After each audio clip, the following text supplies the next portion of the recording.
All right, I want to thank the Lord for being able to come back one more time for the night.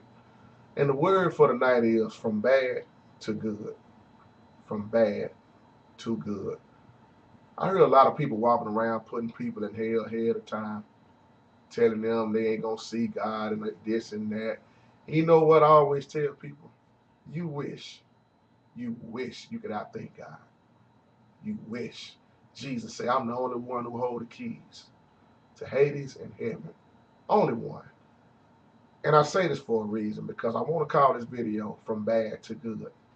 Well, what are you getting at, JT? Well, God, when God chose certain men in the Bible, isn't it awesome that you would think he wouldn't have chose the men that he chose? Well, what are you saying? Well, let's look at King David for a moment. King David committed murder and adultery. Now you would have thought by law, by him committing murder, that he would have been killed for what he done. But that same David, he chose to lead. Mm. That same David, he said, that's a man after my own heart. David was the apple of God's eye. Let's back up and go to Moses. You remember the time that Moses murdered the Egyptian man? Mm.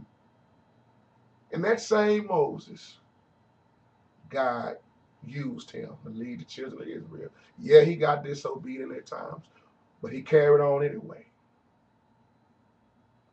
What about Paul when he was Saul before the conversion? You would say, why in the world would God choose somebody like Saul? Saul, one of the greatest persecutors of the Christians. Ain't no telling how many Christians Saul killed. Oh, but when Saul got knocked down and saw the light, when he was converted, he never went back. See, when God chooses you, it's a beautiful thing. Yeah, you're going to suffer. You're going to have persecution. But then he turned around and he chose 12 uncommon men. What about how imperfect Peter was? What am I saying? Well, I'm saying once you know better, you do better. Like I said in the previous video, we all have shortcomings, but that don't stop you from doing God's will. When he say, take up your cross and follow me. See, when Saul got converted to Paul, Paul took up that cross and he kept on going. That same Peter that denied him, that same Peter preached on the day of Pentecost. 3,000 souls got saved and baptized. So God chooses. When he chooses you, he's going to use you. So you got to quit making up excuses. And to the people that's always putting folks in hell ahead of time, so I always tell folks, the greatest testimonies come from those who was the worst. That's real talk. Some of the best sermons are sitting in the congregation from the people who have been through a whole lot. A whole lot. And when you look down on folks and down talk them, and well, he ain't gonna be no good. How do you think God looked at all of us? And good as we think we are, we still ain't all that good. Mm. When you look at the things David did, he was a great killer, soldier. He was a great musician. Mm. See, it's a way to live. And then it's a way to get you killed. The question is, what are you doing with your life? You got to be careful who you putting in hell ahead of time. And you wonder why he loved the prostitute woman. Wonder why he could forgive, how he could save, and all for all sinners. See, I don't know why people walking around here think that they are not sinners. They've never committed not one sin. He without sin, I want to see somebody throw some stones right now. I told y'all in the other video a while back, if I was gonna throw some stones, excuse me, I would pick up a stone and throw it right back at myself. Because I keep self in check. And the hardest thing to deal with is yourself. Whether people want to admit that or not, your biggest problem is yourself. Because a lot of people can't face themselves, so they got to start talking about other people. See, I don't have that problem.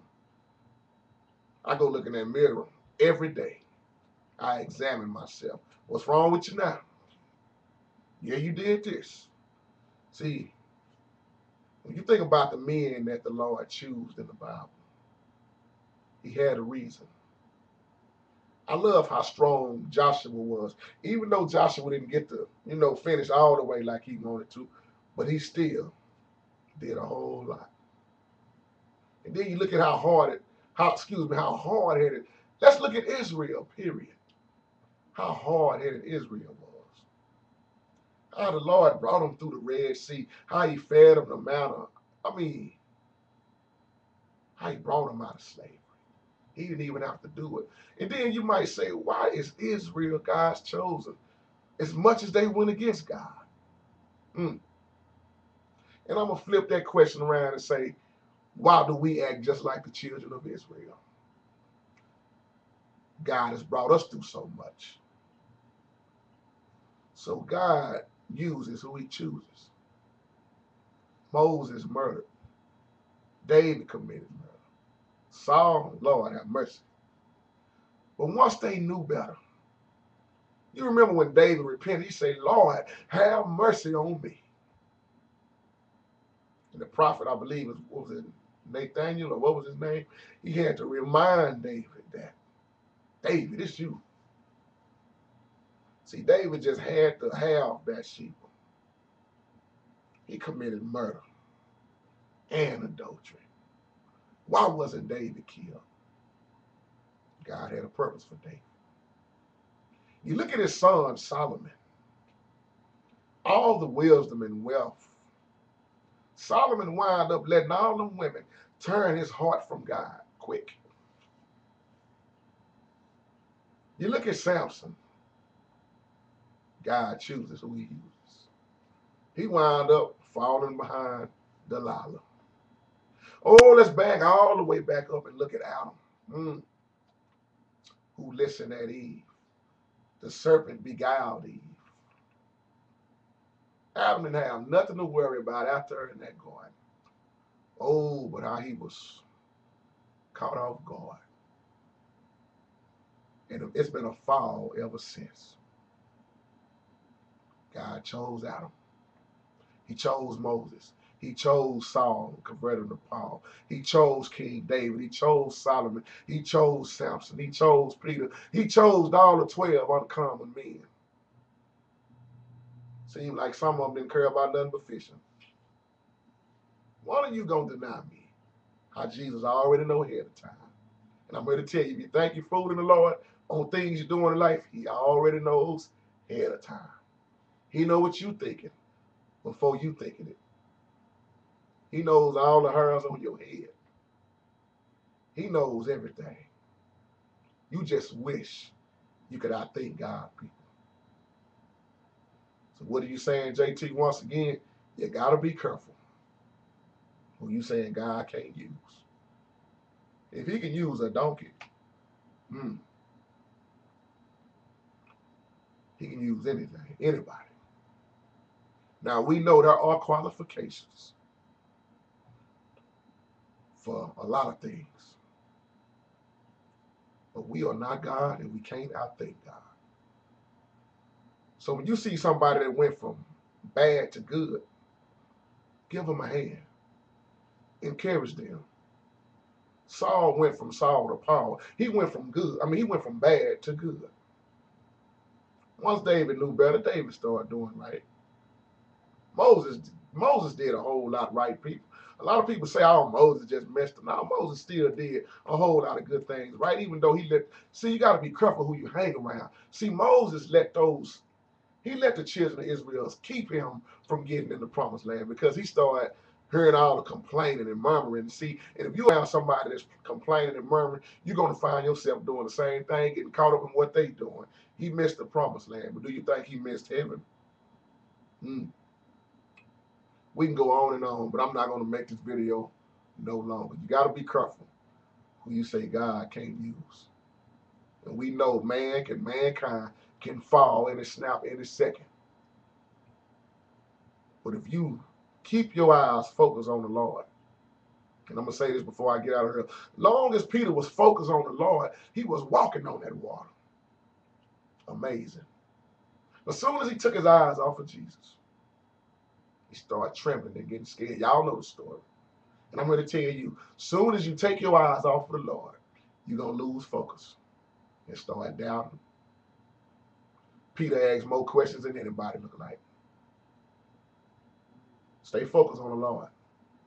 From bad to good. Look back over your life. Remember how bad you were. Now look at the good in you. Even though Jesus say, call no man good but the Father. But you ain't where you want to be. But thank God you ain't where you used to be. And with that being said, may God bless you. This is the word for tonight. From bad to good.